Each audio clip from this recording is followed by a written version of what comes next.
आई सातेरीच्या आशीर्वादाने आज परत एकदा महाराष्ट्र विधानसभेचा अध्यक्ष म्हणून महाराष्ट्रवासियांची सेवा करायची संधी मला प्राप्त झाली आहे।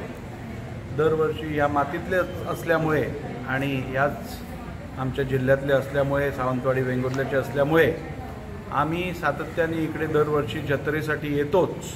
परंतु यंदा त्रिपुरारी पौर्णिमेला 15 नोव्हेंबरला जत्रा होती आणि निवडणूक असल्यामुळे मला तेव्हा येता आलं नव्हतं आणि त्यापूर्वी येऊन गेलेलो आणि देवीचे आशीर्वाद घेण्यासाठी व आमच्या ग्रामस्थांना सर्वांना यांचे आभार मानण्यासाठी आज त्यांच्या आशीर्वादातून देवीच्या आशीर्वादातून महाराष्ट्र विधानसभेतील सर्वोच्च पद हे सिंधुदुर्गवासियाला सिंधुदुर्गाच्या पुत्राला मिळालेलं आहे आणि महाराष्ट्राची सेवा करायची संधी मिळाली आहे। त्यामुळे आईचे आभार मानून आईचे आशीर्वाद घेण्यासाठी मी आज मातोंडला आलो आहे आणि या सिंधुदुर्गात जी विकास कामं करायची आहेत, आज ही संधी प्राप्त झाल्यानंतर आपल्या जिल्ह्यासाठी इकडचे रखडलेले रस्त्यांची कामं असतील अथवा इकडे देवस्थानांची जी विषय असतील, प्रलंबित विषय असतील, हे सगळे विषय सोडवण्याची गरज आहे।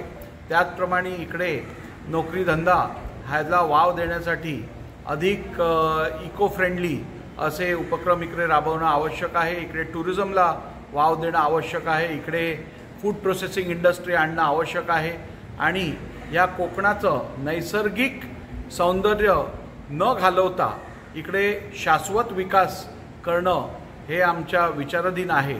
त्यामुळे ह्यापुढेही मी कोकणात अधिक येणार आहे आणि कोकणातला अधिक संधी कशी मिळेल या संदर्भात पुढचं कार्य करणार आहे। पर्यटन इकडे वाढवण्यासाठी आमचा प्रयत्न सातत्याने होता आणि राहणार आहे।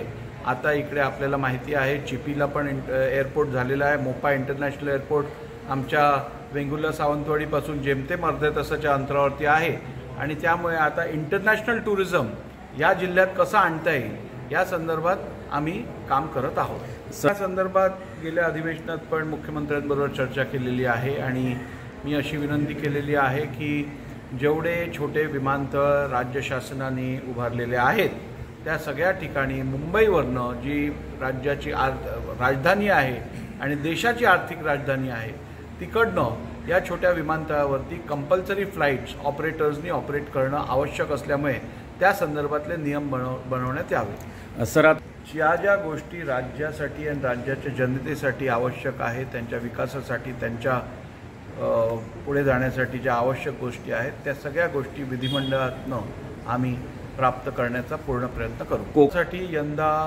राज्याचं फार गांभीर्याने लक्ष आहे राज्य शासनाचं आणि कोकणाला वाव दिला तर राज्याचं पण इकॉनॉमिक पॅटर्न ही फार पुढे जाऊ शकेल असा सगळ्यांनाच विश्वास आहे। त्यामुळे कोकणाला यंदा चांगला न्याय मिळेल असा माझा पण विश्वास आहे। थँक्यू।